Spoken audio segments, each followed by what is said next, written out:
social status from it. Yeah. So, I mean, at the end of the day, if you define that as resources too, then inherently, even if we're of equal number of physical resources, there'll always be that. That's probably what the Enlightenment thinkers would argue, is that even social status or like social credibility could be considered a resource. So then there'll never be a state where we can. No, not unless we have infinite resources or like a finite, like capped number of people that's where we can distribute the resources equally. Yeah. But, yeah, because it's not even about like some threshold you have to meet. That the second I get X number of resources, I'm satisfied. It's always a comparative effect of like how much I have versus you. Because even if we, I don't know, start mining on meteorites or something, we have like infinite resources or something out of nowhere. Yeah. Or we start farming energy from the sun and we just have infinite energy, infinite resources. There's still going to be some conflict, I feel like. Yeah. Because it'll be like who has more and who has less. But I mean, I feel like we did reach a pretty good state in the timeline of things. You know, I'm not saying the world's perfect today, but it is a lot better. It is way better than any time in history.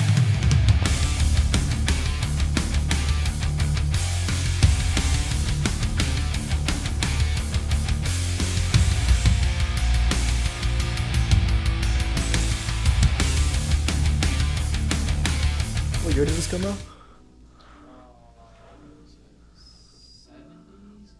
70? That's 70s, dude. I feel like jazz, rap, and soul sample rap are just some of the best genres that exist. Yeah, I'm not really into them that much. But really? Whenever I like hear it just on the off chance, like now when someone plays it, I'm like, this is good music. What do you listen to these days? I know you're looking for like new shit. Yeah, it's like the same rap on repeat, but yeah, I've been 61. Blue and Exile going all the way back. Was 64 years ago, bro. It's been a minute. Man. It's crazy that a 61 was like 64 years ago. That's pretty fucking crazy. Yeah, that's... The Vietnam War was like, what, just starting? Yeah, just starting at that point, so. Just unfolding. It's a long time ago, and Miles Davis out here making this incredible music. Yeah, so that's like... is she like considered one of the best like in jazz? Miles Davis? I mean, sorry. I saw the girl up there in my... I know it's a he, sorry. He... Yeah, he's top 2 or 3 trumpeters. Of all time? Yeah, of all time. Who do you think's the best? Miles Davis is up there, but I like Dizzy Gillespie. Who?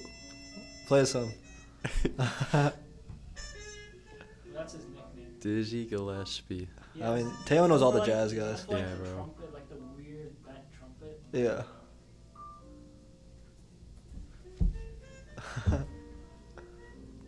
Oh shoot! Yeah, that's a Yeah. that's a weird looking trumpet, dude. It's interesting. Like, the story is like. I've never seen a trumpet like that before. Is that like a special kind of trumpet or? Well, someone like. Someone stepped on his trumpet, and he just kept it. He liked it. And he's like, wait, this is pretty cool. So his sound is probably unique. So the trumpet probably sounds so different. Well, kind of. So did he create most of his songs with that bent trumpet? Yeah. That's insane. Jeez. Yeah. Play some. Play this one. Play this one. Or no, I like a 19.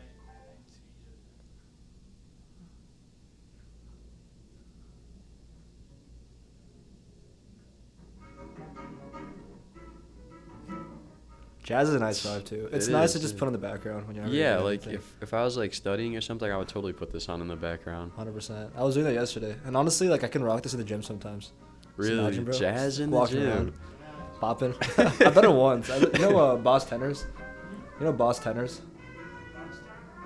Boss Tenors. I was my friend Christian showed me this. Mhm. And no, Boss, BOSS. Yeah. Boss Tenors. S, not that one. Put an S. And then yeah, that one. Play like Blues Up and Down. Oh, dude, all these Autumn Leaves. Wait, Sunny State. You know these songs? Sunny State. I like that. Play it. Oh, Sunny State. Oh, wait for the beat dropper. Solo. Bro, this is the OG beat drop. This is before the OG beat drop. This is where beat drops were inspired from. This is Gillespie.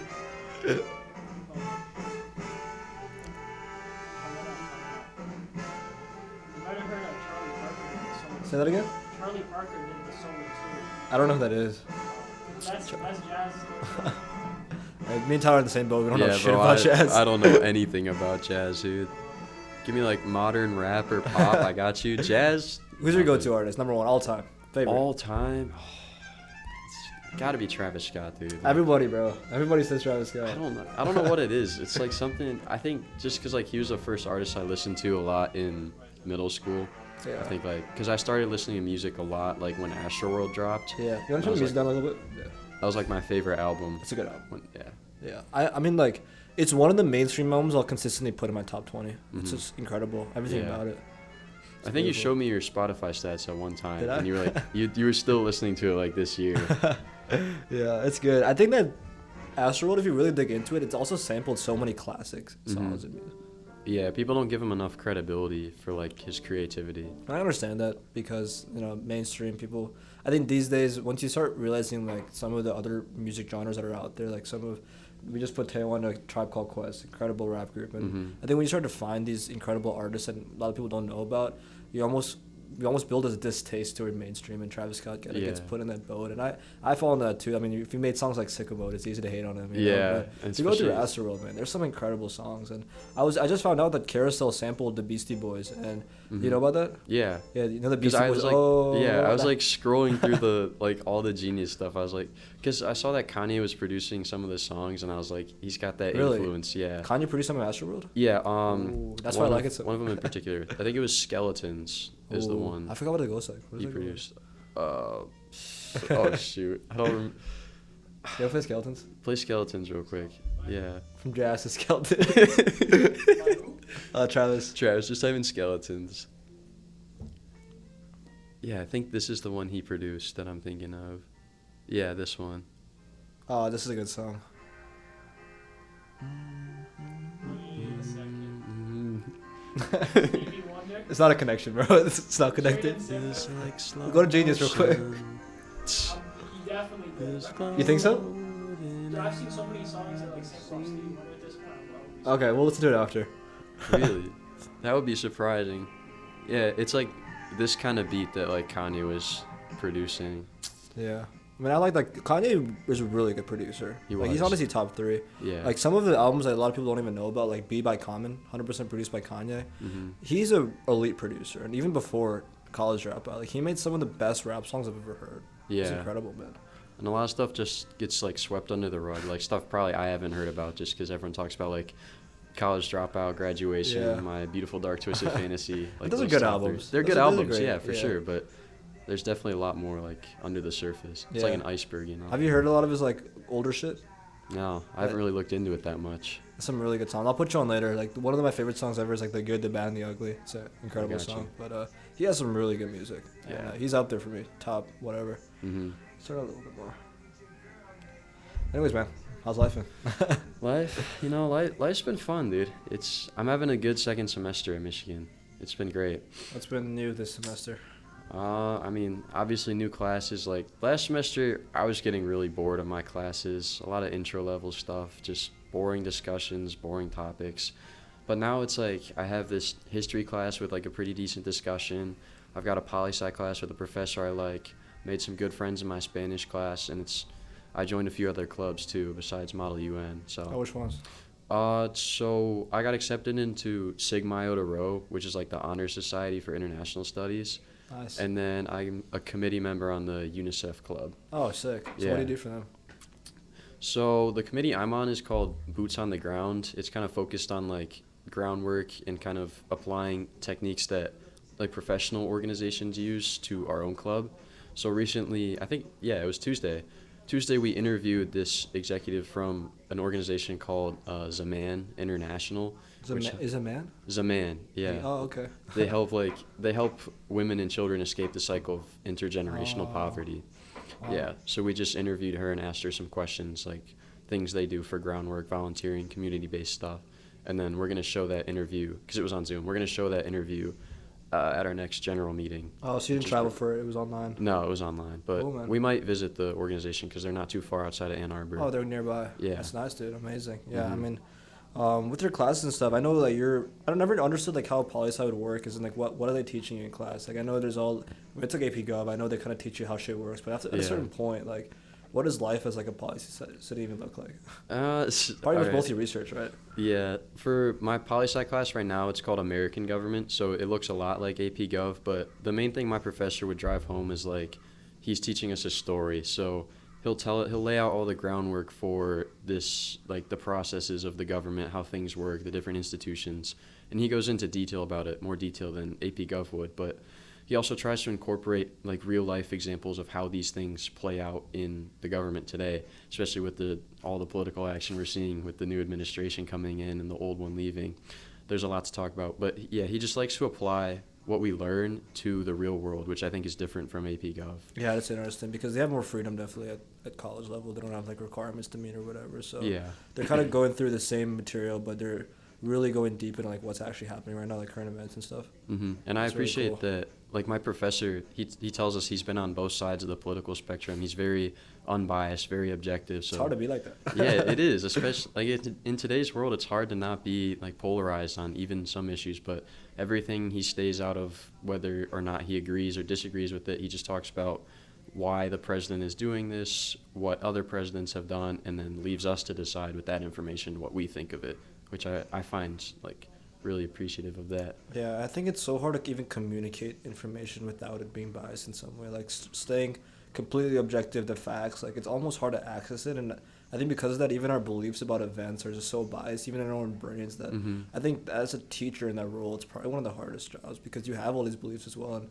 I mean, if he as a person is unbiased in nature, that's probably the ideal because it seems like the way you describe him, he's been on both sides. He can see both sides of the story. And I mean, I try to like talk to all kinds of people, kind of see how they look at the world, but I just feel like it's so easy to just get thrown in a box, you know, and there's so much. I think the hardest thing about the whole polarization thing is I think as someone, when you get interested in politics, you almost look at that as a joke. Like, I can't believe these people are like stuck in these boxes. I'm never going to be like that. But the second you start getting into it more and reading about it, you almost find yourself just stuck in a box too. And, you know, you've other friends who are in that box and you don't want to look bad in front of them. And it's just a confusing thing. And it's just so hard today to just stay unbiased, you know? Yeah, especially in today's world when you receive information from the news or from social media, it's most likely going to be biased already. So even when you get the information, you don't even have the right sources to like clarify whether or not this is true, this is slightly biased, this is opinionated. It's just, you just get the information and you just have it. Like, you're just scrolling, you're just finding different stuff on the news, and it's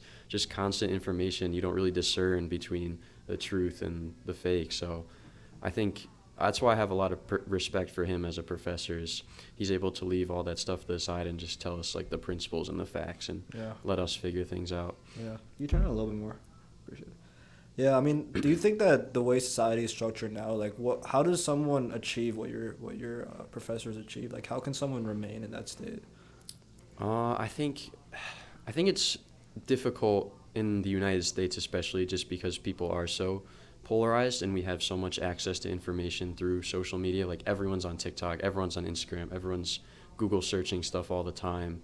I think it is difficult, but I guess my advice, or like what I try to live out for myself, is just trying to look at things from the person you're talking to, like from their perspective. It's just like, if I'm having a conversation with someone, even if I have my own beliefs, I'll try to think like how their experiences might have influenced their thoughts and their opinions now, because we all live different lives, and so we all have different things that we value more than others. And for some people, that's just how they base their political beliefs and who they vote for and who they support and things like that. So I think you just have to be careful and appreciative of like the lives that people have lived, and just try to understand where they're coming from, and then have them do the same with you. Like, try to just say like, this is why I believe this, instead of just regurgitating lines you see on the news, stuff like that. Yeah, really understanding someone's perspective. I feel like you can't really critique someone's perspective unless you understand it fully. Right. If you barely even know what the person thinks, and how can you start critiquing it? You know? Yeah. I feel like it's important that we like build up each other's cases a little bit and kind of look, okay, where is the problem lie? Like, okay, I see a problem with like this specific thing in the case, and you know, I think that sometimes I'll do for fun now is like, when an event happens, I'll go to Fox News and then I'll go to CNN and just read both of them, and it's completely different. Yeah. I'm like, this is hilarious. And you know, only one of them is right too, or none not of, even none like of them are right. None of them are right. You know, there's only one story, and somehow we have two different stories that neither of them are the truth, and it's like, like, where are we going? I read this quote that you should to figure out what's happening in your country, you should read the news of like France or something talking about your country or some other country, because inside like you're stuck in this mess. But yeah. But yeah, I mean, this new administration, it's been an interesting first couple of months so far. Yeah, first month so far. What are your thoughts on how everything's played out? It's been a lot. Like, there's been, I think when he went into office, the very first day, he signed maybe 75 executive orders or something like that. Like, that's insane. Like, he was really on the ball about that, and I respect that because, like, I didn't vote for Trump, and he won, but he's my president, and so I support him. I want him to do the best for us Americans, and so like those were his campaign promises. He told everyone when he was campaigning that, like, when he got to office, things were going to happen day one. And day one, he signed 70 orders. So, like, he stuck to his word, and I can respect that. It's rare to see that. Yeah, because I think a lot of candidates just say stuff, especially when you get down closer to the election. They just say this and that to try and get, like, one extra vote maybe, because all the votes matter at the end of the day. But even if I don't agree with his actions, I can respect the fact that he's sticking to his principles and trying to provide what he promised on the campaign trail. Yeah, I respect that viewpoint as well, because I think that after November, the only conversation I really had on the podcast about politics is like, okay, we see all these promises on the table, but is he going to execute? Like, that was a big question that was going through everyone's minds, and we all kind of had hope that he would. At least people who supported the policies he was going for. Like, okay, like, are we going to actually see change happen, or are we just going to keep stuck in this cycle of this promise and that promise, this promise, that promise, and the country continues to be a mess? But I'm happy that we can actually have a president that says what he's going to do. I think it's rare to see that, and I am hopeful that we can continue to see that change in the years to come, for sure. Yeah. I mean, I definitely think there's things he can handle better. I think some of the government cuts he's making aren't the best, like especially with USAID. Me being part of the UNICEF club, we actually talked about USAID and how important it is for, like, development, not only development, but economic relations, because if we cut foreign aid, that opens the door to China to develop those economic ties that we just severed. And then the Department of Education, like, I know that it needs reform. I know that it's very inactive in today's world, but I don't know that cutting almost $1 billion from it is the solution as well. I just think, I don't know. I don't like the idea of Elon Musk heading the Doge either. Like, I don't know. I think some of his changes were a bit too radical for, like, the first month in office. Some of that stuff just needs to happen over time, and I think he maybe got a little too over-aggressive with some of the cuts. So I'm hoping, and obviously the courts blocked some of his things that he wanted to get through. Like, he talks about ending natural birthright citizenship. The courts blocked that. This freezing on government spending, they blocked those. Anything that they thought, like, wasn't constitutional or wasn't in his range of abilities to conduct, they just blocked. So I think the checks and balances system is working pretty well at this moment in time. But I think the main thing for Trump is he just needs to slow down on some, like, just let things simmer down for a bit. Not everything needs to happen in 1 month, 2 months, 3 months. Like, he has 4 years in office for a reason. And even though they say in my government class, like, you need to get things done in the first 2 years, because according to statistics, most of the sitting presidents, like, their party will lose a ton of seats in the House and Senate if after, like, at the next midterm during their election. And so if that happens to Trump, the Senate and the House are going to flip to Democrat, and then it'll be really hard for him to get policies passed because Is that a 2-year mark or what mark? Yeah, the midterm is when the House representatives go up for election again. So, and the studies have shown that people lose, like, dozens of seats every midterm cycle when a new president's in, which is really interesting. But if that happens to Trump, then it's going to be hard for him to get these policies passed through Congress. So even though he only has, like, that 2-year time frame, I still think, like, he needs to calm down, take, like, one issue at a time. He doesn't need to address every single issue all the time, even, like, the minor ones, like the Gulf of America. Like, Oh yeah, that was funny. yeah, like, that's, like, people like that, but it's stuff like that maybe, like, he can just avoid for now, just focus on the big problems that he was campaigning on: immigration, economics, things like that. Yeah, that's fair. I can understand where he comes from. I think that he came in with all this angst of, like, how he saw the situation play out over the last 4-8 years, and I think he really, really cares about America in a way that he, at least whether his policies are correct or not, in his eyes, they're, like, the greatest thing that could ever be for America. And in his eyes, he wants to go down as, like, one of America's greatest presidents. He believes it fully. Like, he has that superiority complex, whatever you want to call it. So he wants to just go all in and go. And I think overall, I understand the reasoning behind the bureaucratic reduction, and the whole message of Doge. Mm-hmm. I do think it's fast. I do agree with you. And they really went all in. It's only been like a month, and they've already done so much. Mm-hmm. And while we can say that we're happy that they're doing what they said they would, and they really want to get that message across, that we're doing what we said we would, and we really want our supporters to show that we're really standing by what we say. I think that is what inspires a lot of their extreme cuts. I think in general, I'm in favor of the cuts overall, just because of the government's really inefficient with 459 or something of these agencies. Overall, I think that I'm curious about how that will play out over the next 2 years, as you said, or the next 4 years, about how they're going to be able to change that and see change happen through that. I don't think that the rate at which they're going at right now will stay. I think, as you said, now they're starting to get some pushback, at least from court. Yeah. And, that first month excitement's starting to die down. So Right. they're going to, I think, knowing them as people, they're going to definitely continue, the whole administration, to continue with going one by one through all the policies, whether that be immigration and bureaucratic reduction, going one by one, doing all the things they said they would do. But I just think that it will start to slow down as we go about ending the first quarter of the year, moving into the remainder of the year. But I definitely think that they do have that attitude of execution. And I think what that will allow us to see is at least, how do these policies really make an impact? Because now it's almost like a huge shift.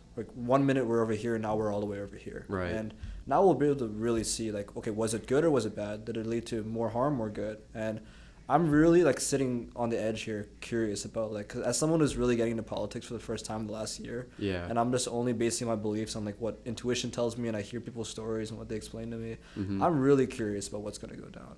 And on one angle, to me as someone who's new into politics, it's kind of a good thing how fast they're going, because now I can see okay, what works and what doesn't. Are they gonna blow shit up, or is this gonna be really successful? Right. And I'm really eager to see what's gonna happen this year. It's a really interesting time in our history. in my Yeah, opinion. I think that's a good point you bring up, because obviously there's so many radical opinions. Some people are just fully on board with whatever he says, never disagree with him, he's always right. And other people are the complete opposite. He's always wrong. I don't agree with anything he says or does. Yeah. But at the end of the day, we don't know yet if these things are going to be good or bad. Most of these things, we haven't only time can tell. So we just have to wait and see if these things end up being good or bad for the country. And I think that's kind of the issue we have in politics right now, is people are very impatient, and the media kind of drives that into us. They'll just keep bringing us new issues to talk about. When you look at international conflicts, people back in 2022, 23, they were just talking about Ukraine, Russia. That was the only thing. And then Palestine, Israel, and then now we have Congo, Sudan, which these are Tell all... me about Congo, Sudan. I don't know. I'm not following what's happening. So Sudan is currently in the middle of a civil war between different factions, because they're all vying for power. You have North Sudan and South Sudan that are fighting, and it's very bad. It's one of the worst famines they've seen in a long time. There's child soldiers, there's chemical warfare. It's just terrible, humanitarian crisis on top of the conflict, and they can't even find, there was no peace or resolution for even the holiday season. It's just complete warfare all the time.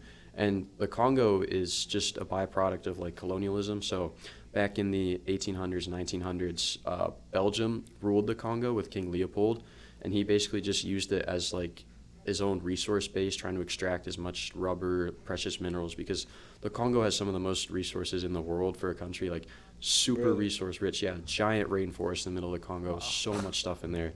But it's just horrifying the way they did it. And to this day, that stuff continues.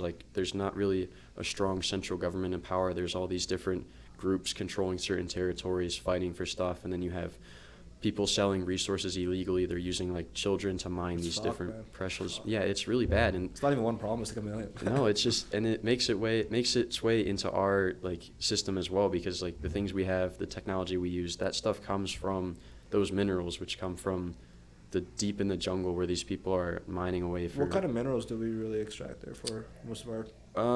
I don't really know what they're called. I know yttrium is one of them, which goes into it goes into your phone. I think for the screen, displaying the screen colors. But and it's only found in Congo. Yeah, and then there's all those other stuff. Yeah, so blood diamonds are a big thing. Blood diamond. What are those?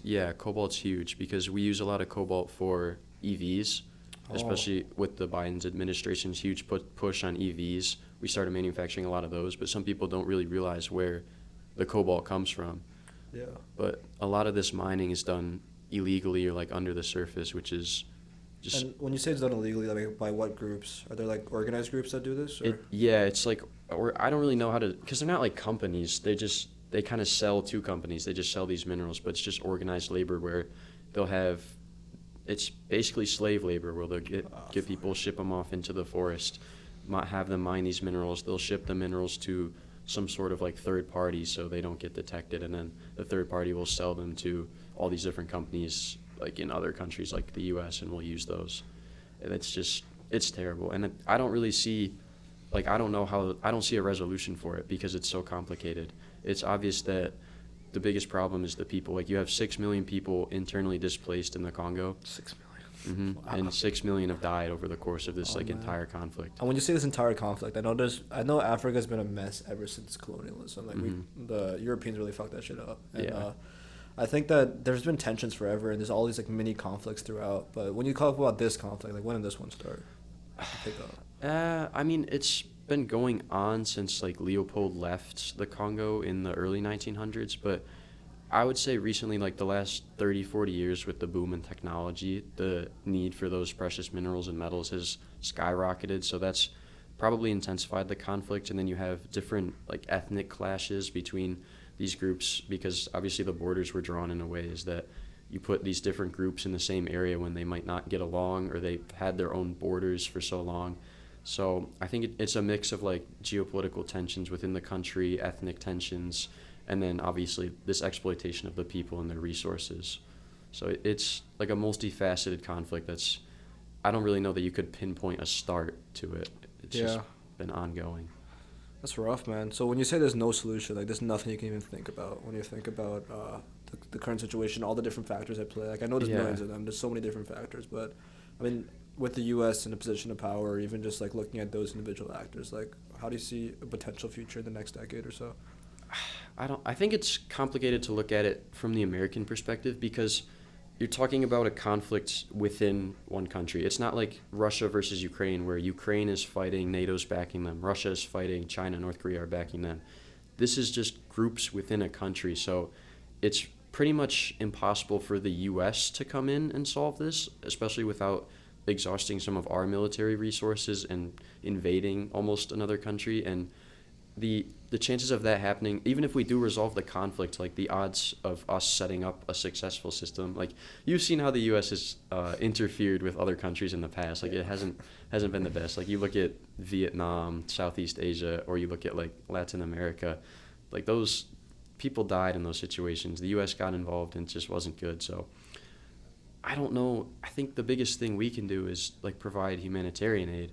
And I think that's like the job of UNICEF, the United Nations, non-government organizations like that, nonprofits, things like that. I think we need to focus a lot of our attention, because the news doesn't really talk about issues like that. Like the news really just focuses on like Trump versus the Democrats in our country for politics, or like Israel and Palestine for international conflict, or like China relations. Yeah, because that's what people want to talk about. That's like the current issue at the time. And it's a real shame that they don't choose to acknowledge like other things that are going on in the world that people should care about, but they don't get informed, and it's rough.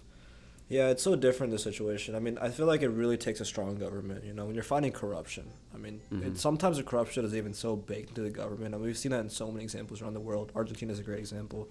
And I think when corruption is so baked into a government, it really takes like a radical shift or change to really break that out of the system. And I mean, now there's so many bits and pieces involved in this. You talk about like these two like main companies per se that have the corruption baked into them. So it's really a difficult situation. I mean, we can keep giving humanitarian aid, but for how long? If the situation goes on forever, then it's like, what are we gonna do about it? And I mean, even if you ignore the American perspective, like, okay, there's little that we can do besides stepping in and really doing stuff, which I don't know if that's the best idea or not. But I mean, what's the government structure like in Congo right now? To be honest, I'm not too familiar with it. I know they do have a president per se, but I don't think he doesn't have a lot of power, and the government itself is very corrupt. You look at most of Central Africa and because we studied this in my previous political science class, comparative politics. We looked at these, I don't remember what the website was called, but it had a bunch of different graphs and like statistics on all these countries. It would give like a report every year. And like I looked at corruption levels because I was just curious how corruption is changing over time, like around the world. And so I saw that corruption in Central Africa was like a huge problem. Like you look at Cameroon, they got like a 91 out of 100, Wow. which is 100 being the most corruption and 0 being least. What's 91. the most corrupt in the world? I don't remember. I don't remember, dude. I wish I did, but that was up there. You don't have to memorize every fact. Yeah, no. I know that, like, I think the Nordic countries were down there with the least. Yeah. Yeah, That's a nice Denmark, place to live. Finland. So you said 100, yeah, highest. Yeah, Cameroon was very bad, but... All right. let's- Denmark is the most? No. Wait, that doesn't make any sense. Oh, the scale's inverted. Okay, Yeah, there look you at go. that. Like, South South You Sudan, can see like all the that. African countries. There's DRC right Also there. Venezuela. DRC's towards the bottom. What's Like Brunei? What'd you say? Brunei. It's not even ranked. That's probably. Yeah, it's a country in Southeast Asia. That's cool. It's like kind of enclosed by Malaysia Yeah. on the island of Borneo. Yeah. Yeah.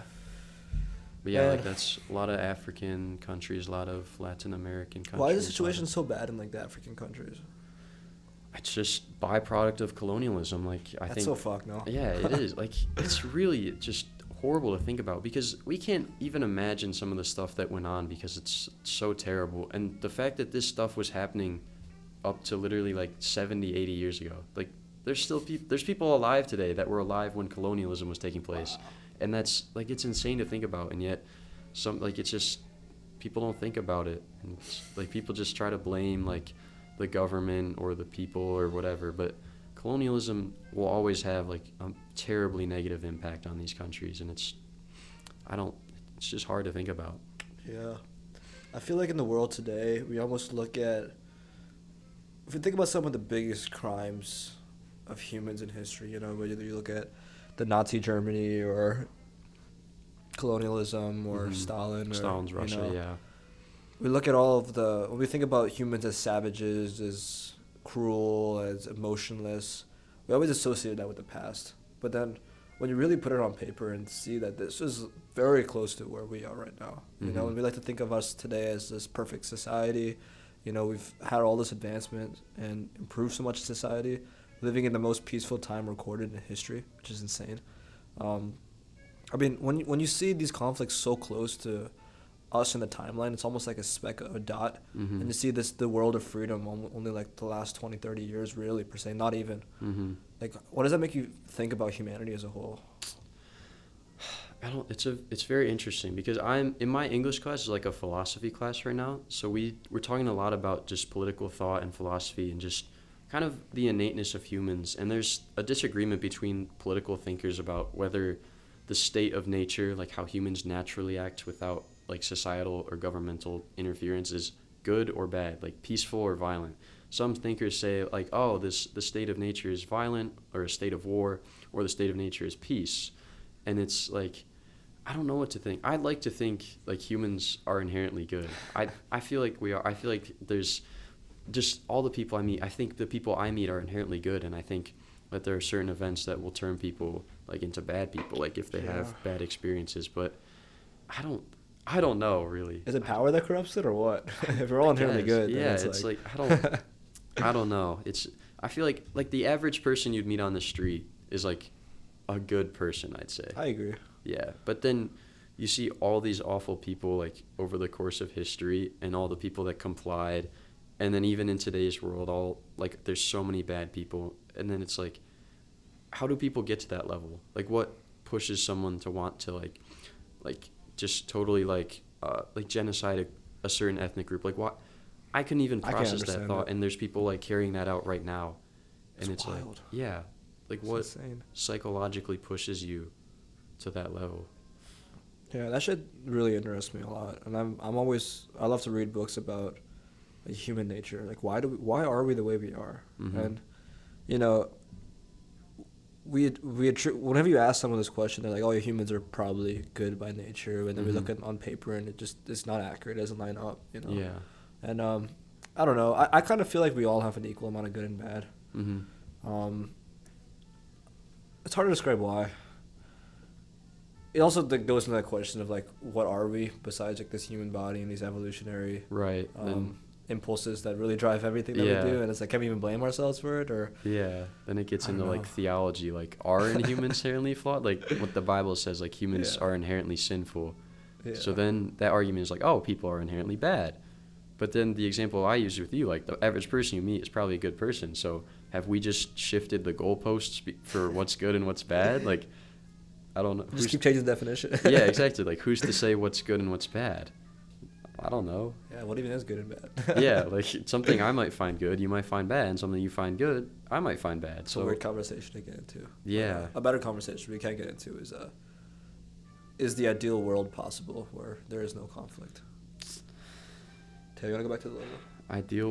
Ideal world, no conflict. I think that's impossible. I think there's always going to be conflicts. I think because what we're reading, we were reading European thought in my English class, and From what era? Like Enlightenment, post-Enlightenment thinkers. So one of them is Jean-Jacques Rousseau from France, and he was like, his thing was, the state of nature is a state of peace. And so humans aren't inherently in conflict with one another. The conflict arises when you have like a clash over resources. And there's not enough places for people to go. Like way back early when humans were still like migrating and stuff, if you didn't have enough land to cultivate or to hunt or things like that, you just move somewhere else, right? And then you just live there. But now everything is owned by someone, everything is populated, and everything's private property. If I needed a house, I can't just move somewhere because someone's going to be like, that's my property. I can't just move somewhere, build a house because that's not my property. I have to buy the property. I have to buy all the resources, things like that. So Rousseau would say that the conflict comes from like a clash over resources. And so our resources are finite, obviously. And so population is going to continue to increase. Resources are going to continue to decrease. So there's always going to be conflict because conflict is about resources. Got you. Mm-hmm. That makes sense to me. But then I feel like we do also act cruel in moments when we even have resources. Mm-hmm. I mean, sometimes it's because we want more. There's a human nature part of it. But even because we'll do something cruel, even though it does not get us any resource gain, but maybe it gives us like a social gain. You know, like the bully picking on the kid. He's not getting resources from it, but he's getting some kind of social status from it. Yeah. So I mean, at the end of the day, if you define that as resources too, then inherently, even if we're of equal number of physical resources, there'll always be that. That's probably what the Enlightenment thinkers would argue, is that even social status or like social credibility could be considered a resource. So then there'll never be a state where we can. No, not unless we have infinite resources or like a finite, like capped number of people. That's where we can distribute the resources equally. Yeah. But, yeah, because it's not even about like some threshold you have to meet. That the second I get X number of resources, I'm satisfied. It's always a comparative effect of like how much I have versus you. Because even if we, I don't know, start mining on meteorites or something, we have like infinite resources or something. I don't know where. Or we start farming energy from the sun and we just have infinite energy, infinite resources. There's still going to be some conflict, I feel like. Yeah. Because it'll be like who has more and who has less. But I mean, I feel like we did reach a pretty good state in the timeline of things. You know, I'm not saying the world's perfect today, but it is a lot better. It is way better than any time in history. I mean, it's insane that we can live in such a peaceful time. Really, like the best time to be alive ever, I would argue. But how do we get here then? If we are inherently cruel and all this, like, how do we go from like tribes going and murdering each other to like a society where, I don't know, me and you can just like be friends and talk despite the fact that everyone at the school is like so different and we can all exist in I mean, the school almost feels like a perfect society almost, you know, and it is possible. I feel like it is possible, but maybe not on a global level, but at certain levels, like something we've accessed currently in the timeline of things is very unique, very interesting. I might have to disagree with you. I don't know if the school is a perfect society, and I think it's a good thing that it's not, because there are clear examples of, like, if you look in the Diag, there have been a number of protests this year for different issues on both sides of the issues, really, and I think that conflict goes to show different beliefs, different supports. And to say that like our university is like a perfect society without conflict, I think that like kind of ignores the differences that we have. And like, even if the conflict isn't violent per se, like people can just disagree. Like that could be a form of conflict. Like if we have political disagreements or like cultural disagreements, like we're still going in conflict with one another because our practices are going in conflict with one another. But I think some conflicts can be good, but like the conflict we're talking about, the bad one, I don't think that will ever be eliminated per se. That's fine, and I agree with you completely.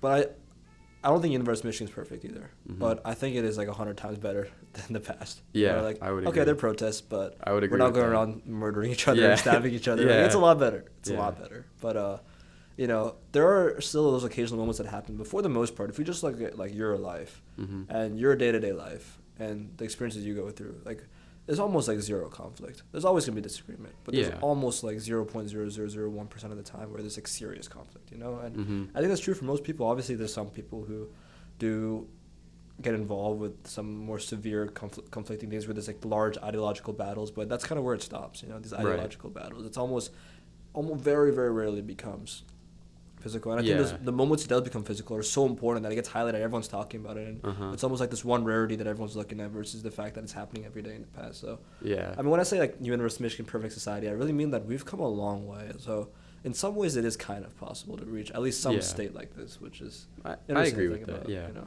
But I think it's interesting that even if we do solve problems, we tend to create more. Like, even, like, we take one step forward and it's, like, 2 steps back. Like, you look at mental health. You go back 40 years ago, there's, like, no mental health problems compared to what we have today. And that's why, like, people in older generations will be like, oh, mental health isn't real. Like, this stuff's just fake. When it's actually real and there's science behind it to show, like, these chemicals in your brain make you feel some sort of way, and there's things that can help you and there's things that can make it worse. And just the fact that we have such a new, like, that's a new problem we have, is mental health in America. That's not a problem we had back in the 80s or 70s to the scale that we have it today.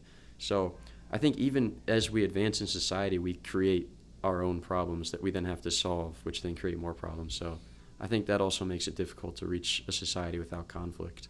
Yeah, that's fair.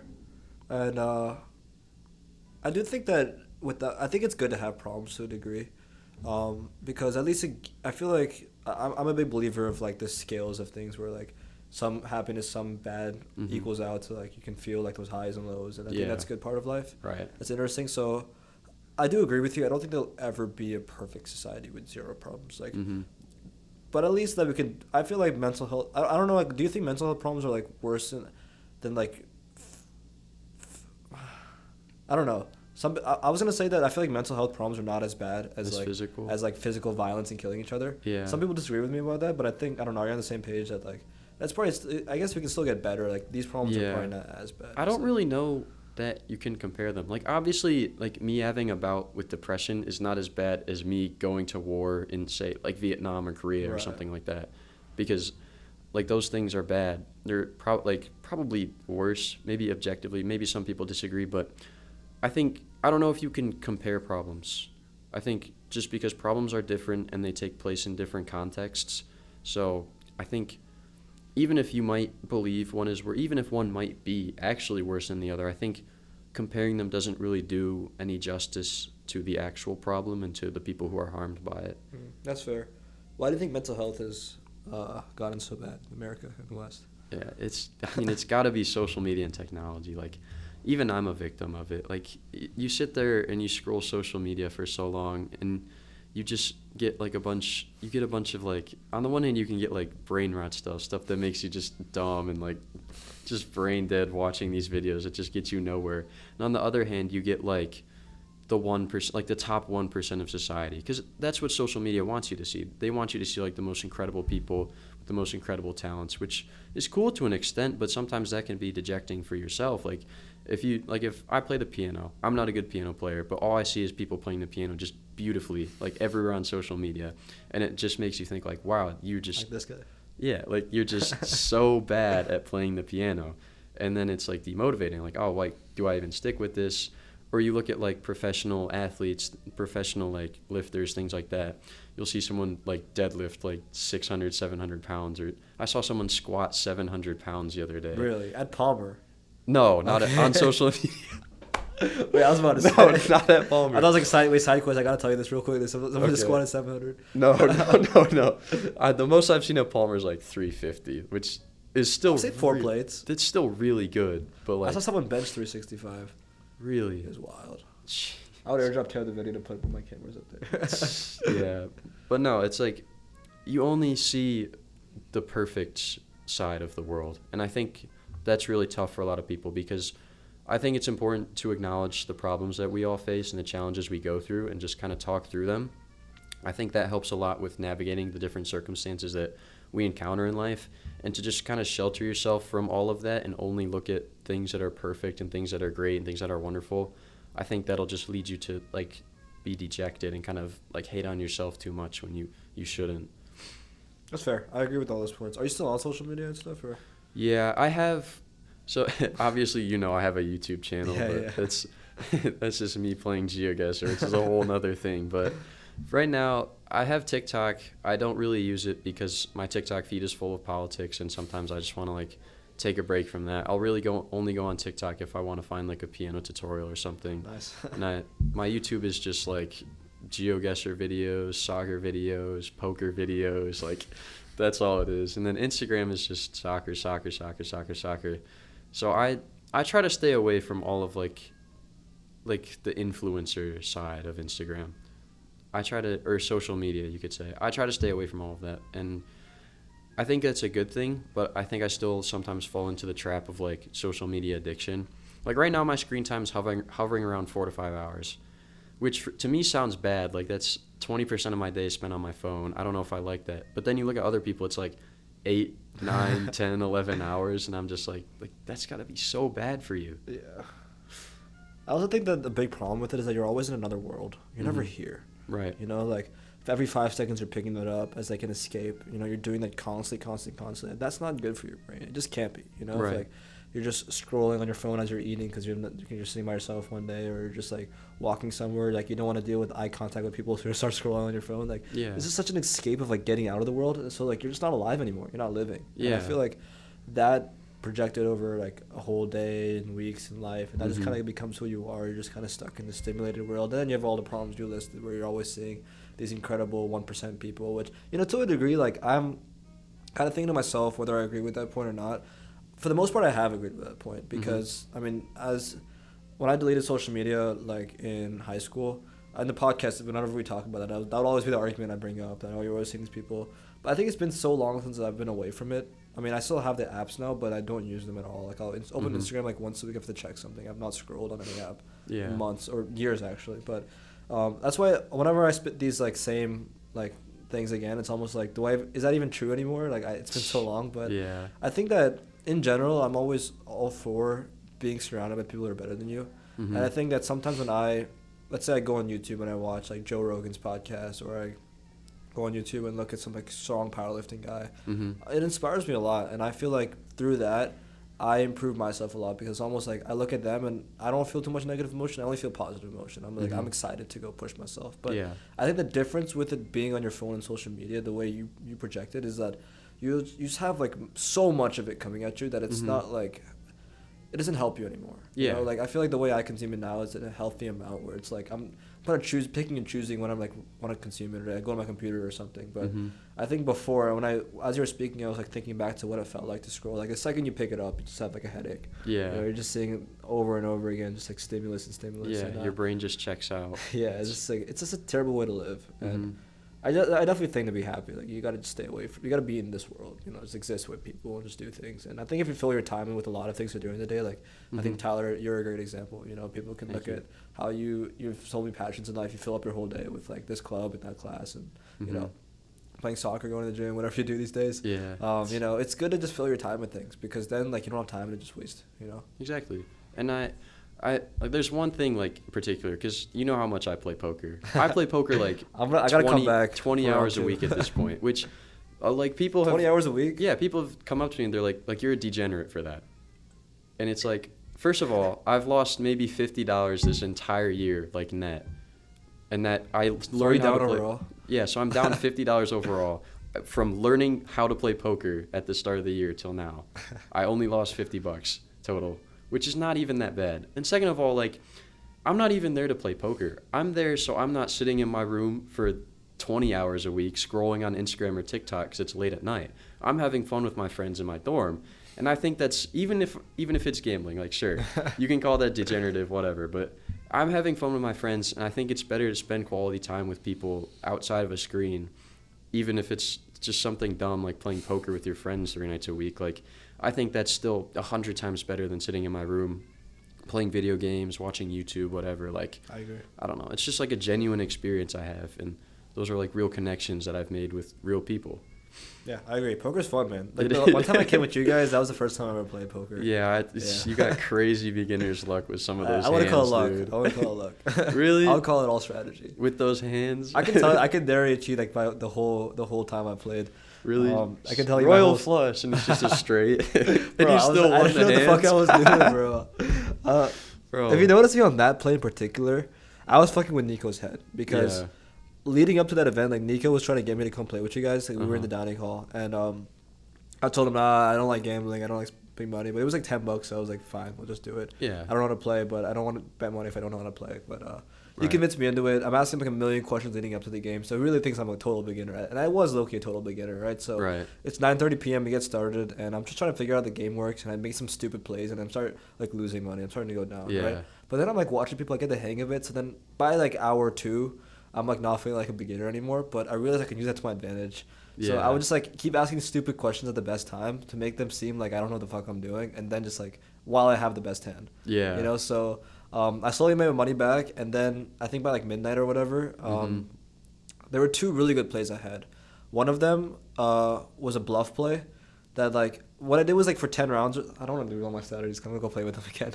But I think for like I decided that for like 10 or 15 rounds I would just keep just folding immediately, and then finally like on one of the plays I would just like go all in and like start betting a lot of money to scare people. Yeah. And then the second I'd be starting to line up a lot, then I'll start asking stupid questions when there's so much money on the table, like, yo, how much is like a pair worth and whatever. Yeah. And Nico actually like fell for that. So then when I didn't really have anything. Yeah. No, sorry, that was the play when I actually had something. Yeah. So I think that was when you had a straight. Yeah, that was when I had Nico had like 2 pairs or something, and he's like, well, this guy's got aces, and then he has 2 pairs, so he bets, and you win with a straight, and he's like, I thought I had I mean, I had the highest straight.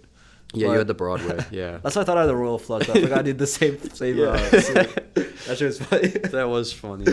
But no, like I think I kind of noticed that too. Is like you were playing really well, and I didn't think that was your first time playing. I asked you afterward if that was your first time playing, and you said yes, and I was like, wow, like he's totally wiping the floor with some of these guys who like go to casinos and play like real poker. And I was impressed. Hopefully I can keep it up. I think that day, maybe it's beginner's luck, but I made the most money that day. Like, I think I went 35 up. Yeah. But you know, I'm not running back. It's fun. I can't rely on beginner's luck anymore. Thursday, Friday, Saturday this weekend. Hey, we got a tournament on Saturday. Really? Yeah. How does that work? 10 p.m. You just buy in $10. You get your $10 in chips. If you lose them all, you're out.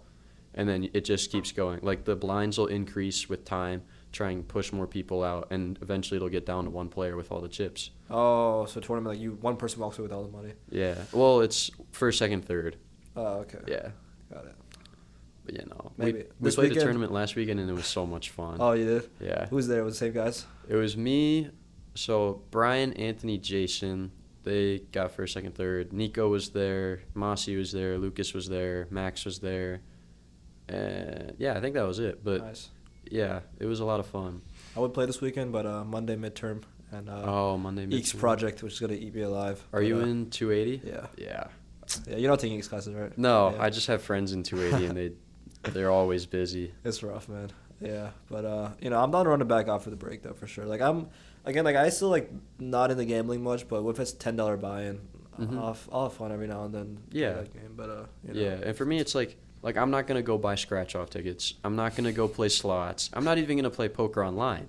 I'm literally just doing this, like, with my friends. And it's an experience. Yeah, it's just having fun. Like, $10 a night to have fun with my friends. And maybe I win some money, maybe I don't. Yeah. Like, I can make back $50 by the end of the year. Like, that's doable, especially now that I know how to play poker. But, yeah, I think just going back to the whole, like, social media thing, I think that's a lot better than spending time in my room scrolling. Yeah, and it's like you brought up a point of like walking around on campus. Like I make an active effort to just keep my phone in my pocket and just kind of be aware of my surroundings, like listen to people talk on the way there, like just kind of be involved or like immersed in the society. But you just see so many people just like scrolling on their phone, or like you'll get in the elevator and they'll scroll on their phone. It's like normally you can make small talk with these people, maybe make some friends or at least acquaintances, but our society is so like just head down, stuck in the phone, and it's like it's kind of a shame. Yeah, and I feel like it's easy to demonize the phone as that's the problem. Mm-hmm. But I feel like if you just realize that's a problem, agree that's a problem, and then just try to stay away from it,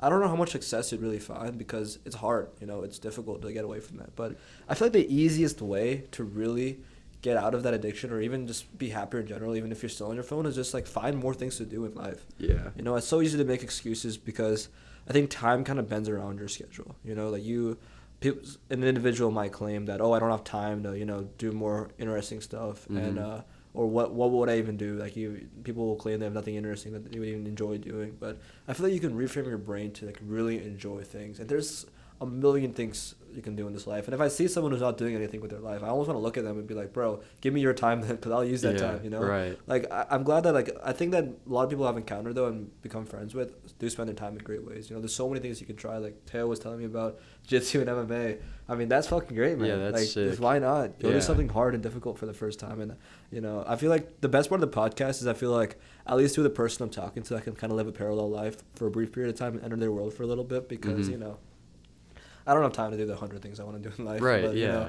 I think I've fallen into my main three rotation of powerlifting, podcasting, and school, and I kind of just keep doing those three, and that fills up most of my time. It's a solid 3. Yeah. Like, and but I have Tyler on the podcast. We talk for like 2 hours, and I get to enter the world of a poli-sci major and wants to become the president of the United States or whatever. Like, I get to live people's parallel lives, talking to Teo. Right. What the fuck is it like going and like getting beat up every day? Yeah, like I can't even imagine. Like, martial arts. One of my friends like does gymnastics and does flips and shit. Like, I want to live through people, because everyone has so much time. You get so much shit you can do. Just like pick up a sport, pick up a club, just find something interesting. Like, there's a couple other ideas I had that the second I get more free time, maybe over break, I'll even start doing some of those things. But there's just so many things you can do in this world. Just go to ChatGPT and ask, I guess, if you really can't come up with things I can do. Yeah. Or like, especially here at Michigan, we have 1,800 clubs you can join. Like, it's wild, dude. I'm in 3 clubs, and that takes up all of my Monday nights and all of my Tuesday nights. And that's 3 out of 1,800 clubs, bro.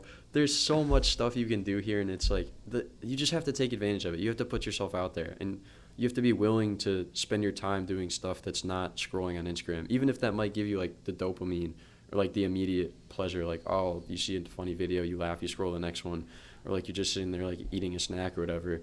Like, even though that might give you like the immediate dopamine or like the immediate sense of joy, like the amount of genuine fun I've had at Michigan from doing like these clubs or like hanging out with my friends is just incredible. And I think other people should invest that time themselves and try and find a bunch of different groups to hang out with and immerse themselves in. Like, for me, I have like the Model UN kids. They're so fun to hang out with. Like, I've made some good connections. I've had some good talks with them, like about politics, about Model UN, but also just about life, like making friends, stuff like that. We've had the long car rides at conferences to talk about life, and it's like, those are people I never would have met. I never would have talked to if I didn't join the club. And now I have UNICEF, I've got my committee, I have Sigma Iota Rho, I've got those people, like, they can help me with professional development, which is super great, and just another network of support, another support system. Then I have people in my dorm, or people like you that I just met, like, at the dining hall, people I meet at the gym, and it's like, you just have to make connections, find people, and find ways to spend your time with different groups of people, because that's going to bring you the most genuine happiness. Even if you feel happy from doing something like scrolling on social media, it's a different kind of happiness that's not the same as doing something real. I agree, yeah. And you meet even if you just decide to start doing more stuff and you put them in your schedule, you will automatically find yourself meeting all these incredible people. Like, you meet so many people that are cool and they also like the same things you fuck with too. Yeah, Like, right. the second you start powerlifting, you meet all these powerlifting guys. The second you start joining this UNICEF club, you meet all these people who are also passionate about the same things you are. And, definitely when you get to impact other people through the thing you do, it's even more fun then, because you don't feel like you're just like wasting your time doing random stuff. Like, now you're doing some real shit too that can help leave a mark on the world too. And, you meet all these cool people, and honestly, the second you start doing more things in life, like, you'll realize that you won't even have time to pick up the phone. You're like, instead of making this conscious effort of like trying to stay away from my phone, I remember the first time I really started getting away from like technology addiction was my sophomore year of high school, and I literally changed one thing in my life. I decided to go boarding. You know, my high school was a boarding school, so it was an option if you want to be a day student or a boarder. You know, as a day student, as a freshman, I would commute 40 minutes a day. I begged my parents, and they allowed me to board sophomore year, and I remember just like that, just from that experience of deciding I'm gonna go boarding, and all of a sudden I'm living in the dorm, I'm meeting all these guys. One of them wanted to go to the gym at 6 in the morning. I'm just starting to learn what the fuck lifting even is. I'm like, oh, let's go, fuck it. The gym was closed, and I was so pissed. But you look back at all these different memories of that like welcome week of like sophomore year, and I started doing all this random shit. I started cross country, I started wrestling, and I don't know, it just kind of made sense at the time, and I probably was surrounded by the right people and hanging out with them, and all of a sudden a month or two goes by, I'm like, oh yeah, like my screen time has gone down by so much. I wasn't even trying to do it. It just kind of disappeared. It just happened. You know, like when's the last time I watched Netflix? Shit, it's been like 2 months.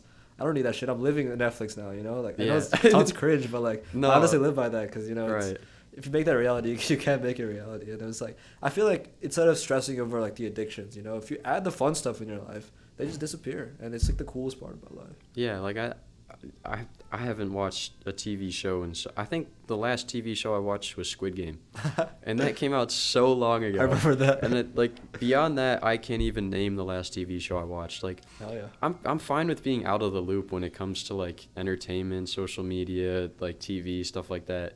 Like if that means I get to have real experiences outside of like a screen, I'm totally okay with that. Even if I have to sacrifice like some social life, some conversations, it's like. It is what it is. But I agree that the best way to stay off your phone isn't like to actively do it. It's just you passively do it. You just go do something else. Like if I'm sitting at home doing nothing, I'll be like, oh, maybe I go bowling with my friend. That's 2-3 hours just off my phone, and I'm not even trying to. I'm just going bowling. But you realize like stuff like that starts to add up over time, and then you get into these habits. Like you go to the gym for an hour and a half in a day. That's time not on your phone. Or you're like in the dining hall with friends. That's time not on your phone. Just things like that. It starts to add up, and then you slowly see your screen time go down, and it's like I am making improvements, but it doesn't just have to be like it brings a smell to your face. Yeah, it doesn't have to be like throw my phone across the room and like lock it in a box and like don't touch my phone until 6 p.m. or stuff like that. Like one of my friends did a fast from his phone between 6 a.m. and 6 p.m. and I'm like that's great and all, but I feel like you're just gonna be thinking about it during the day, and then once 6 p.m. hits, you're going to grab your phone, you're going to start scrolling and stuff. Like, so I think the intention's good, but I just think the best way to get rid of that addiction to technology and social media is just, like you said, fill your time with real stuff. Yeah, 100%, man. What would you do if you had more time? Ooh, if I had more time. Honestly, like, I don't know if more time for this one, but like I do want to get back to playing soccer. Like the weather just sucks right now, and you can't really go outside and play soccer with all this snow. Do you want to play soccer like competitively or just with friends? I'd like to play like with friends in like a game, like type of format, not just like kicking the ball around. Yeah, like I just want to play again because it's a lot of fun and it's a good way to like release energy. It's my favorite sport by far. It's been part of my life like.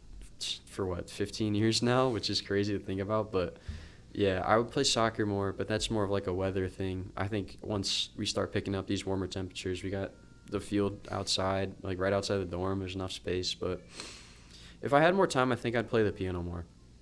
The piano's just really beautiful. Like I love piano music so much. I don't really remember when I got into it, but my brother taught himself how to play the piano, and it's just like something that really impressed me because he's so like artistically gifted and I'm not, and it's like, but just the ease at which he taught himself how to play the piano, and not only that, but the dedication he had to it is like he has like a keyboard in his room. He'll just practice every day. Like he's not afraid to like play something like terribly, make mistakes in front of all of us and try and fix it. Like he's not afraid of any of that. So I think if I had more time, I would probably like go down his path and start playing the piano more, trying to teach myself how to play. That's cool. So like mostly like fun things that would bring you joy in the moment, like playing soccer, playing the piano. Right. Those are cool things. I mean, what's your experience with the piano? I feel like we've never talked about that. I didn't even know you played the piano. No, literally. Like, so we have a piano in our basement, and I never. Right?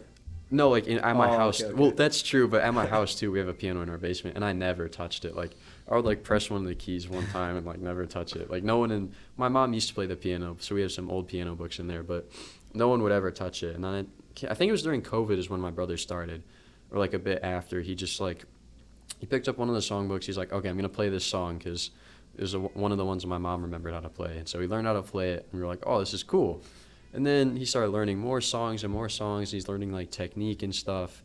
And then nowadays he plays like dozens of songs for me. Like I'll just name a song and he'll play it, and I'm like, wow, like How do you do that? yeah, how do you just know, like how do you have all these songs memorized and your fingers move across the keys so well? And I'm like I don't know, it's incredible. And then you look at some of like the greatest like piano players of all time, like you look at Beethoven or like Mozart.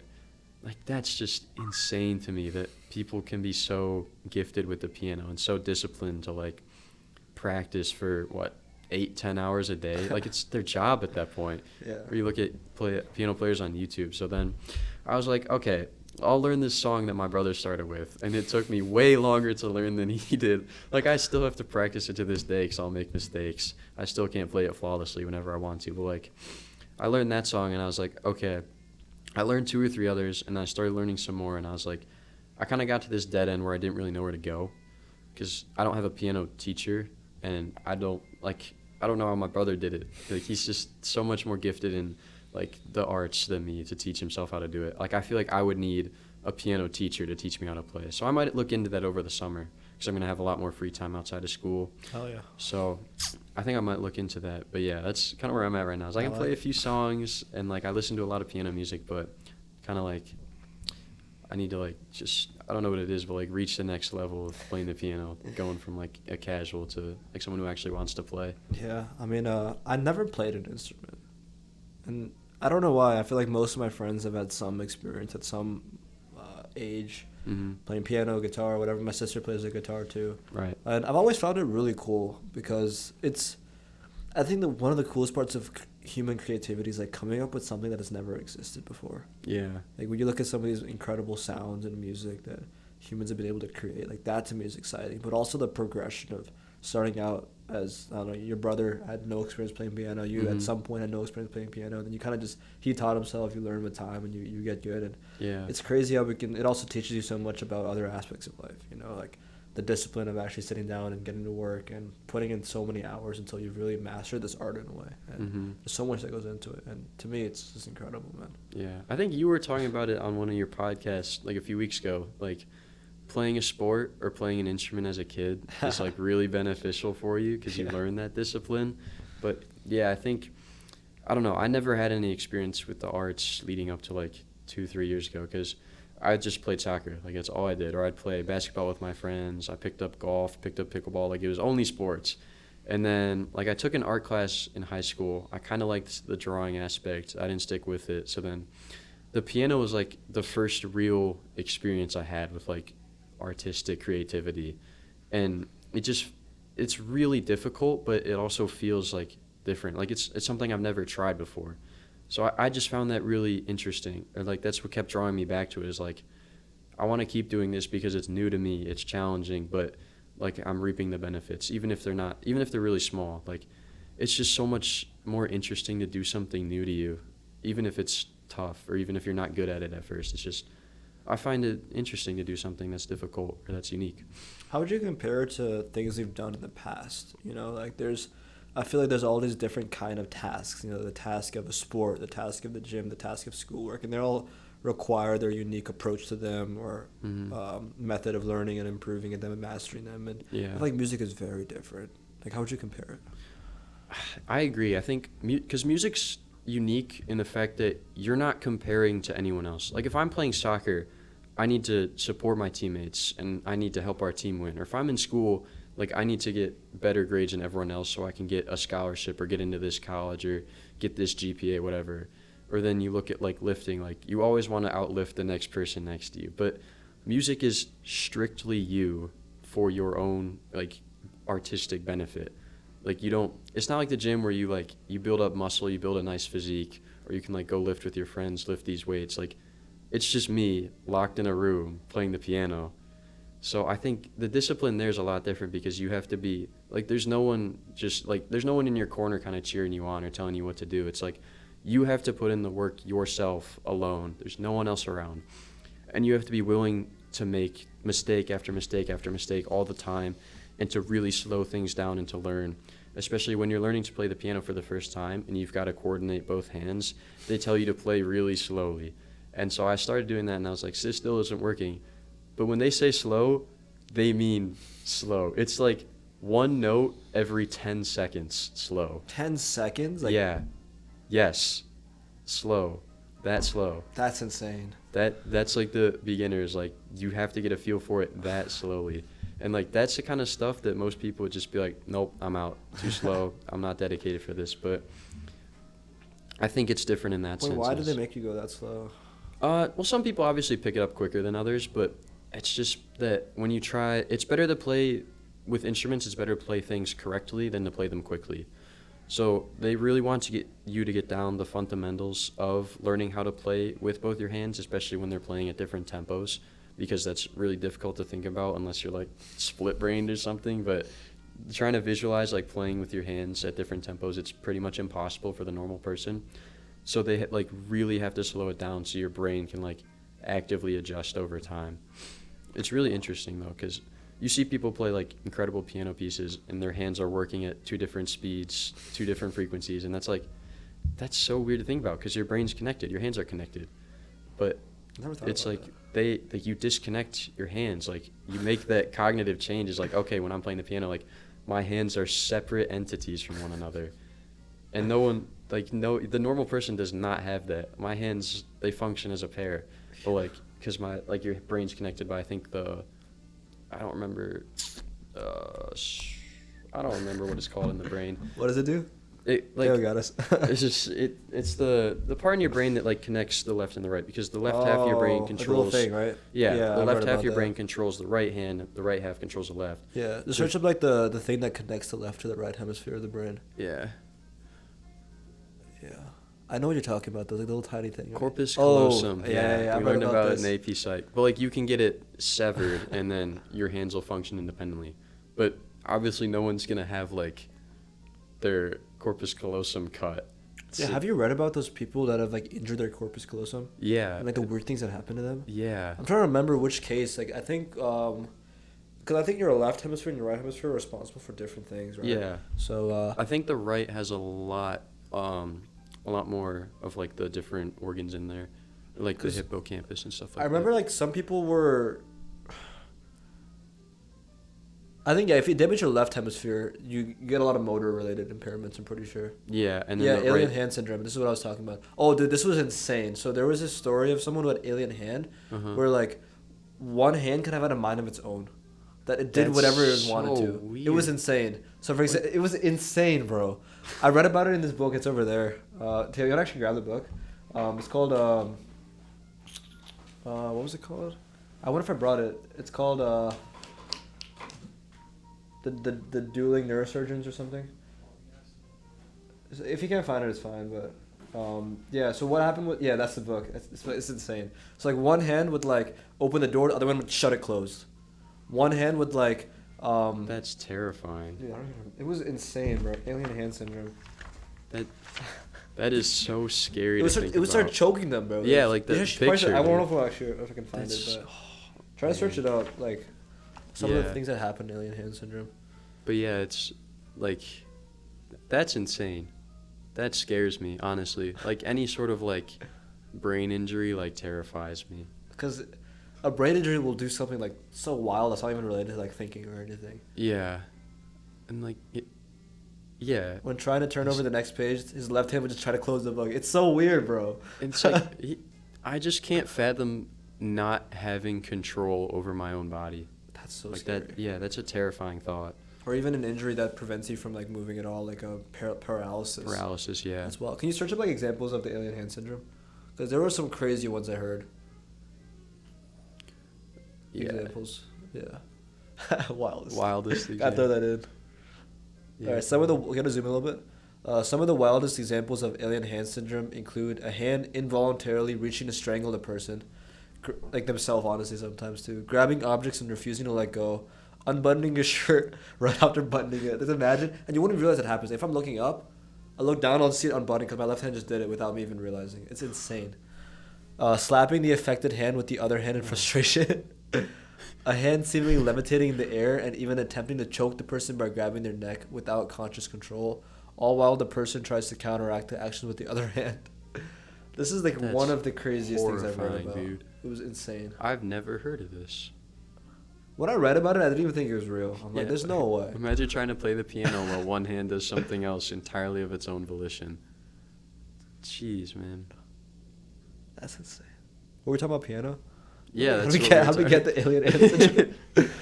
Oh, corpus callosum. Yeah, corpus callosum. Well, yeah, it's like with the piano, you almost have like your two hands are so disconnected. It's not like the case with alien hand where it's just disconnected from your whole body, but like your hands are disconnected from each other, which is really weird to think about. Yeah. Because then, like, most people play the piano, they'll look at one hand, look at sheet music, look at the other hand. But, like, if you try to focus on both your hands playing, you like trip out your own mind. You're like, wait, what notes am I supposed to be playing? Like, and then your hands just don't work anymore, and it's like, Yeah. it's so weird to learn the hand separation, but it's Yeah. very difficult. That's so interesting, dude. Yo, Taylor, you want to pull up videos of alien hand syndrome? I kind of want to see. Let's go to, like, the video section on Google. Oh no, how this? I hope this doesn't give me nightmares. Alien hand uppers while driving? Oh, I know stuff you should know. Join Planet Fitness today and save $28 or more. Just $1 This now. is Planet gonna be- Fitness, baby. You ever left the planet? February 28th. No. I would if it wasn't like $60 to start up. It's not 60. Yeah, it is. They make you sign that stupid like guarantee when you first join on. Really? Yeah. You put a cup on it to prevent it from doing it. That's insane. Yeah, I love your accent. Oh, thank you. Hey, Neil, is it true that epilepsy can lead to alien hand syndrome? Yeah, indirectly, I suppose. People who suffer from alien hand syndrome, a select few that is, only actually started showing the signs after having surgery to cure epilepsy, which separates two hemispheres of the brain, though, you know. Oh. You feel about that?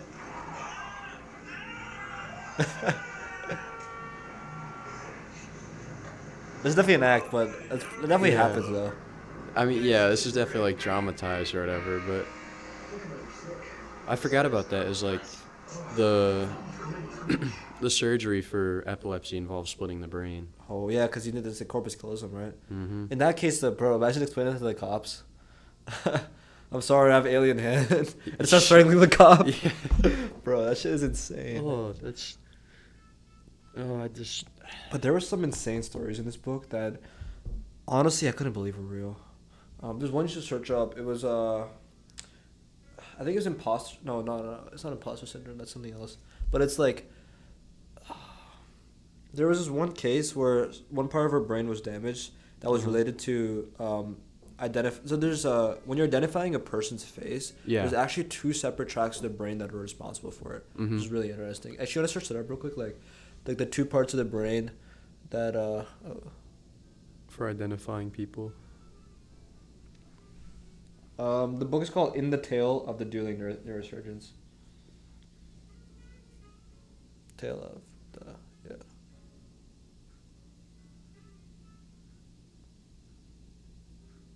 But do you want to search up like the two parts of the brain that are responsible for recognizing a person's face? So basically, one part of the pathway for recognizing a person's face was injured. Mhm. So whenever she'd see someone for the first time, her brain would think that the person was a different person, but she can obviously see it's the same person. Yeah. Or like, for example, let's say I have this syndrome. I come in the room, I see Tyler there, but something will seem off about Tyler. It'll feel like that's not really Tyler, but at the same time, I know it's Tyler. So in my mind, I'll convince myself that you're actually an imposter. You're not the real Tyler. You kidnapped Tyler and you replaced Tyler, and you kidnapped and replaced Teo, and they genuinely believe that with all their heart. That's. And then they look in the mirror, and that's when it gets Oh, weird. And then it's like it's not themselves. Someone's replacing me. Oh. And this one patient went to the doctor and said, I just found like 30,000 people kept captive in this basement, or I know about 30,000 people kept captive in this basement in this building in the city. Yeah. And they've replaced all my family, all my friends, everyone. They replaced you too. Like, they genuinely believe that everyone around them is an imposter. Yeah. Can you figure out what the syndrome that was called? I can't remember what it was called.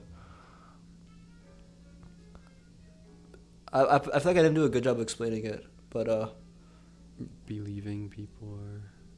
yeah, this might be ChatGPT might be the move. But dude, it was insane.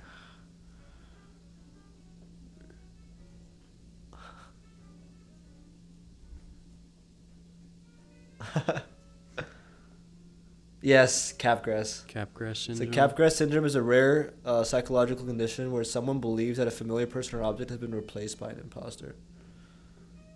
Dude, there's just so many of these random. Yeah.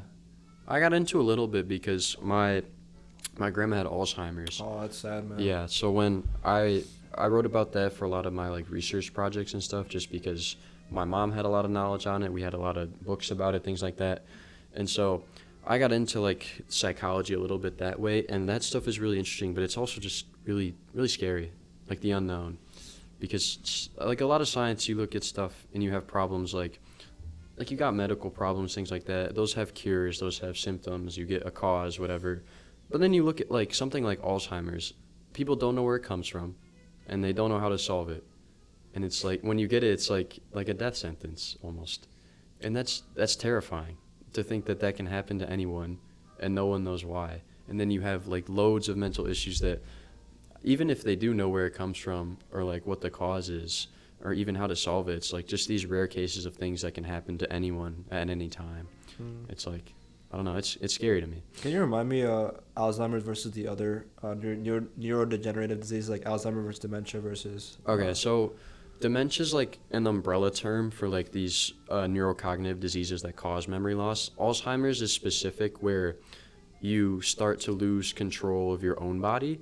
And so it starts like with random like movements and yeah, stuff. it's like memory loss, but then you also like lose control of your bowels, things like that, and it slowly gets worse over time. So, and the thing with Alzheimer's is like people think it's genetic, or people also think it can be caused by something. Like with my grandma, I think we had like a little bit of a history of Alzheimer's in our family, but she also had like a brain injury or like some sort of head injury when she was younger, when she was 18, and that was back in like the 60s or 70s.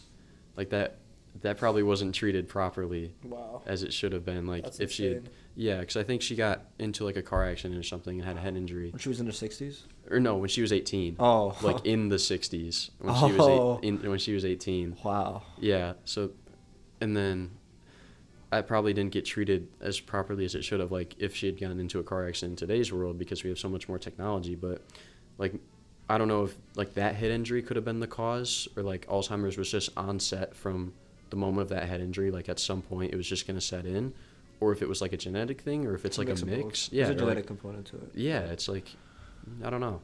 It's like on the one hand fascinating, on the other hand scary. Scary, definitely. I mean, Yeah. I think it's interesting because the prevalence of it's increasing and everyone gets scared about it, but also like life expectancy is also increasing. So the debates arise, like, is it just a feature of life? Is this just a part of what happens when you extend life expectancy past a certain age? But, I mean, back in the day, people didn't live that long. I mean, there are certain people who did, but on average, you don't see that many people up there. So Yeah. and then there's also these other debates that I was talking to someone who believes that just like the increase of fructose in our diet has been causing that as well. And there's all these different debates and stuff, like the plaques in our brain. Everyone's confused about it, but you know, I think it's definitely scary because you know all the biggest killers in the U.S., whether it be cancer or cardiovascular disease, they're all scary and they're all terrible. But the unique thing about cases of Alzheimer's and dementia and other neurocognitive diseases is that it starts to get into that weird space where your whole interactions with them start to change. You know, like even if someone has cancer, you can still like interact with them when they're still there, but Yeah. slowly in that process of someone with Alzheimer's, like they slowly start to disappear. You know, with the memory loss, and there's different cases of it where short term, long term, all these different intricacies. But you know, I think when someone starts to lose their humanity, you know, that's when things start to get really scary. And you know, I think that's what we value most as humans. You know, when even if someone can just make a joke, that's how we know they're still there. Yeah. This one example I remember. Do you know Nolan R. Baruah? He was the first ever patient for Neuralink. So Neuralink is the brain chip designed by Elon Musk. Okay. That allows you to It tracks the signals in your brain so that you're able to control a cursor on a screen. Mm-hmm. And the first time this guy they had implemented the brain chip into his brain, Mm-hmm. his mom was there. And as a joke, he pretended that he didn't know what was happening when he woke up again. And he started pretending, like, who are you? And mom sort of freaked the fuck out. But at least the humor of it behind it, you get to know that someone's still there. You know, Yeah. I feel like that is, I think, something people value the most. Like the fact that you're still there as a person, because it starts to attack that thing that, you know, we're all, I feel like, slightly spiritual in a way. I mean, if we weren't spiritual at all, we wouldn't be able to exist in this Mm-hmm. world, right? There's something that gets us to keep going. And, Yeah. you know, whether people claim to be atheist or religious or whatever, I feel like to some degree, the second, like, someone starts to disappear, you start asking yourself the questions. You just can't help it. Like, Yeah. okay, then, are they just a brain? Yeah. Or are Like, they now something what? else? Or Right. like, who am I talking to anymore? If, like, she looks Yeah. at me and she can't speak to me, like, I can't even imagine that, dude. Holy Yeah. fuck. Or like, the thing with my grandma was, like, when I was younger, like 6, 7 years old, and my parents would have to work over the summer when my brother and I were in school, they would just drop us off at my grandparents' house, and we would be there for hours on end. So I got to spend so much time with my grandma. And then, like, it was just interesting to see, like, just weird to see, like, the subtle changes. Like, she misplaces something, and you're like, okay, like, that happens to everyone. And then it happens again. And then it happens again. And you're like, okay, well, she's starting to be really forgetful. And at the time, I was like 7th grade, not even. I was like middle school, like going into middle school. So I'm obviously not picking up on this stuff as well as I should. Like, it just happens. Or then, like, she'll forget my name. Like, she'll be like, what's, like, snapping at her fingers, like, forgetting my name. And I'm like, well, that's odd. And then, like, it gets worse over time, and then you need someone to take care of her. And it's like, just the whole process of, like, slowly losing, like you said, like, that humanity. Like, she couldn't even function for herself at one point. And then COVID hit. So, like, I didn't even get to see her the last, like, 1.5 years of her life. So, like, by the time she died in February of 2021, like, it felt so weird for me and, like, all of my cousins and stuff. And even my mom agrees with this. Like, it's weird to have, like, someone pass in that manner and be so distant from them.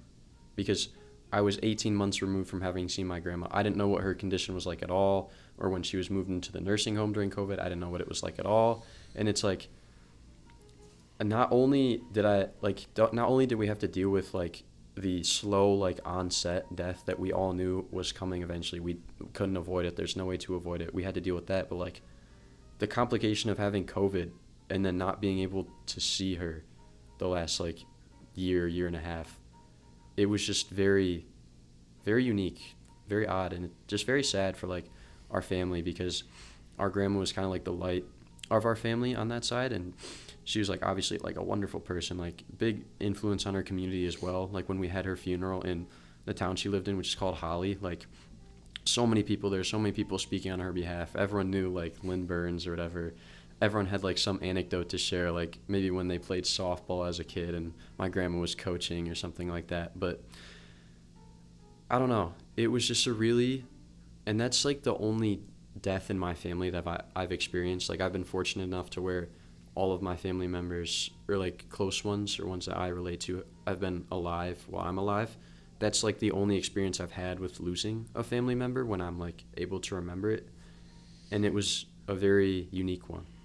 So I don't know. It's just interesting in that regard. Yeah, it's such an interesting situation with the year leading up to it as well with COVID. Mm-hmm. When you think about those the moments following it, the days, the weeks, the months following the death, and the kind of emotions you went through during that stage, like, how different was it from what you expected it to be like? Were you able to handle it better than you thought, or what do you think? I think I wouldn't say better, but I handled it differently, especially looking, because my mom was, like, the closest person to my grandma, because my grandma has 3 daughters, my mom being one of them. We live the closest by far to her house, so my mom was, like, the main caregiver, main provider, all of that stuff, alongside my grandpa. And so for her, she didn't lose her grandma, or she didn't lose her mom in February. She lost her mom over the course of 7 years. And that's so much different from, like, someone just passing of old age. Like, that's, like, a battle you have to fight for 7 years. And for her, having that battle finally be over when my grandmother passed, I think that brought on so many different emotions. And for us, it was hard to process because like we fought that battle too, but we were so far removed because of COVID. It just felt so different. Like I remember coming back from the funeral we had she passed in January. The funeral was in February, but I remember coming back from the funeral and just like sitting in my room, and I was like, I don't know how to feel. Like obviously I'm sad. Like I feel bad for my family. I feel bad for my mom, and like my sister's crying. My brother's upset. Like we're all visibly upset. We're all emotionally shaken by this. But like I just didn't know how to feel at all. That was the first time in my life where I didn't know how to feel about something. Like I couldn't process my emotions. I couldn't even like verbalize how I was feeling. Like if someone asked me like how are you doing, I would have just been like, I don't know what I'm feeling. And that's so weird to think about. Like never in my life have I had an experience where I just don't know. I can't even process what I'm feeling. Wow. But that was the one experience where I was just like, I don't know what I'm feeling. I don't know how to describe it. Yeah, man. Because I feel like luckily I've never had to deal with anyone close to me, like facing a death. But I just think that when you think about it as someone who's never gone through it, you know you're supposed to feel sad and stuff, but you just don't even know what it would be like. Mm-hmm. It's just like this empty gray cloud is like, I've never been there. I have like no idea what it would be like. And yeah. That's why your situation is interesting because, you know, you kind of were probably in the same boat as me. Like, what is it actually like when you go through something like that? Mm-hmm. And then you finally do it and you go through it. And I don't know, you kind of felt maybe it was shock, but maybe it was confusion. Like, you don't even know how to feel. Like, am I supposed to feel sad? Am I supposed to, like, what do I do with this? Like, yeah. Okay, it's happened now. And there's kind of this moment in the timeline of things. And everything keeps chugging along. And everyone's kind of dealing with it differently. But, you know, that's always a question I've had. Like, what is it actually going to be like? I'd imagine it'd be hard, but that seems so objective in a way without the emotion. Like, I don't know how to even describe what I'd even expect that to be like. So yeah, like, I don't know. The thing with me, too, is, like, when someone passes, it's shocking news, right? But my grandmother had Alzheimer's, so we all knew the day was coming. And, like, from her status in the nursing home, we could all tell by the time, like, Christmas rolled around, like, it was going to happen sooner or later. So it's such a unique situation that you knew, like, I knew my grandmother was going to pass eventually. And, like, leading up to the days or weeks leading up to it, like, I knew it was going to happen. I was just, like, waiting almost. Like, I just had this feeling in my gut, like, oh, it's going to happen. It's going to happen today. I wake up, I'm like, today's going to be the day. And it's not. And then I wake up the next day, I'm like, today's going to be the day. And eventually, like, one day my dad just picked me up from school, and he was all silent. And I was like, was today the day? And he was like, yeah. And I was like, that was the moment I was just like, I don't know how to feel. As, like, a freshman in high school, having to go to school during COVID with all those masks and stuff. And it's, like, basically no real human interaction. I get picked up from school, and it's like your grandma died, and I'm like I don't know how to feel. And that, like, sorry, it's like, it's weird. It's just weird to think about because, yes, like you said, I had never experienced anything like up to that point of like, sorry, my bad. no worries. It's like, not sick, are you? No, I'm getting a little choked up. That's okay. It's his life. But yeah, it's like you don't know how to feel until it happens, and then when it happens, you still don't know how to feel. And it's really weird. And I think I was very fortunate to have my mom during that time because I think she definitely had it the hardest. Besides my grandpa, those two probably had it the hardest out of anyone in my family, just being by my grandma's side the entire time, including the time during COVID. So, like, they were there for everything, and they had to do all the caregiving, and, like, they had to see, like, for my mom, her mother, for my grandpa, his wife, like, slowly deteriorate until she finally passed. Like, and yet they're still so strong emotionally. And I think that if it weren't for their emotional strength, I think it would have been a lot different. Like, I would have been grieving a lot more. I might not have been myself for, like, weeks or months, like, just trying to process my feelings. But the fact that my mom was, like, able to, like, pick us all up and, like, keep us going forward in life, because, like, the world still spins when someone passes. Like, it rocks your world, and then you look around and it's like, you still have an assignment due the next day. You still have practice the next day. You have to go back to living your life while processing all of these complicated emotions. And I find it really commendable that my mom was able to, like, not only process her emotions, but, like, help us and carry us forward through that time. So without her, I don't know what it would have been like. So it's just a very unique situation. I don't know that I could really tell you, like, whenever, like, God willing, it's not soon, but whenever someone in your family does happen to pass, like, I don't know if my experience will even remotely help you once you get to that point. I think it's more just like, I think everyone goes to that same kind of phase, you know, of that confusion. And, Yeah. It'll definitely be hard, but then again, you know, people's advice helps. Mhm. But then again, it's almost like I can sit here, take your advice, hear your story, and it's kind of open my eyes a little bit to what the experience is like. But Mhm. I'll never really know until it happens, will I? So Yeah. I mean, definitely, I think in the moment that when it does happen, that's when I think people's advice is really useful. And Mhm.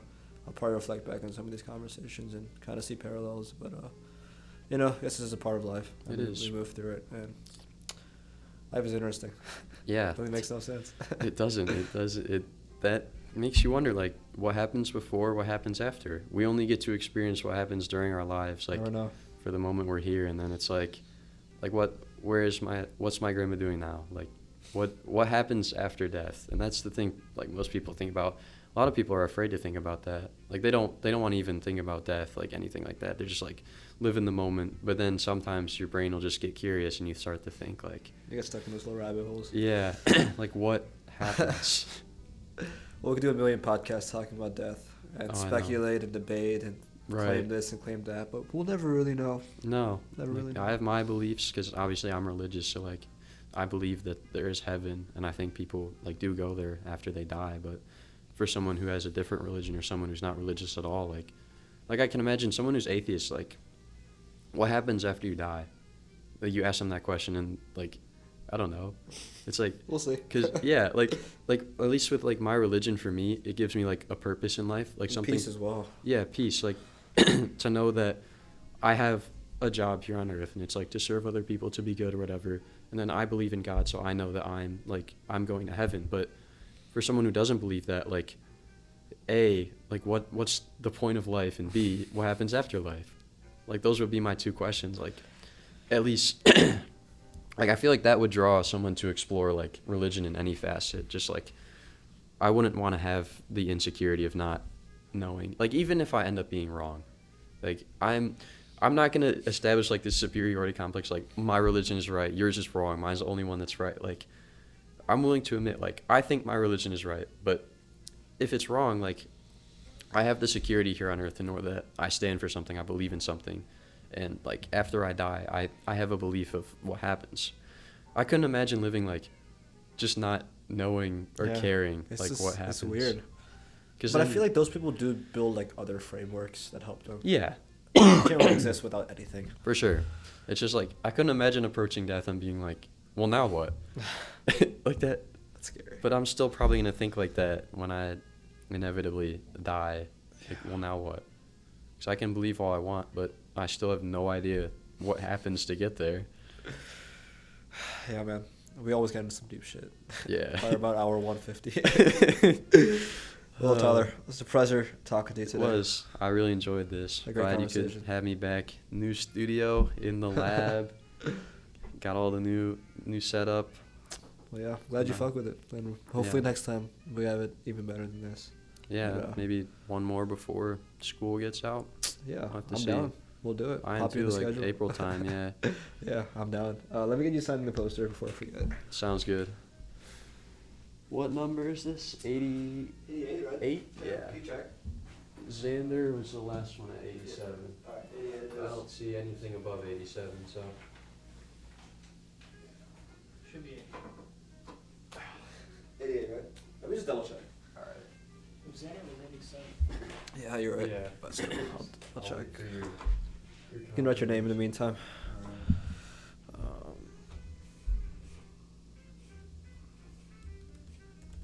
Tell you, I do fuck with the playlist though. That's slide this to me. I do as well.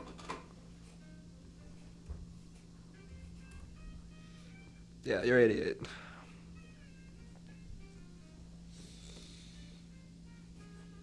I'm hungry, dude. Me too. Push Mojo. Push Mojo? I'm down. All right, Tyler. Any final thoughts? Final thoughts? I don't know. We talked a lot of stuff, dude. Deep conversation today. Yeah. I knew it always happens, right? Last time it was like religion, mental health. This time I'm like getting emotional at the end. And even our conversation last time about like our sense of self and like the discipline. That to me was a really enjoyable conversation because I felt really connected on that because we have very similar experiences, which was interesting to talk about. But who knows what'll be next time? Who knows? All right, Tyler. Good night. Good night.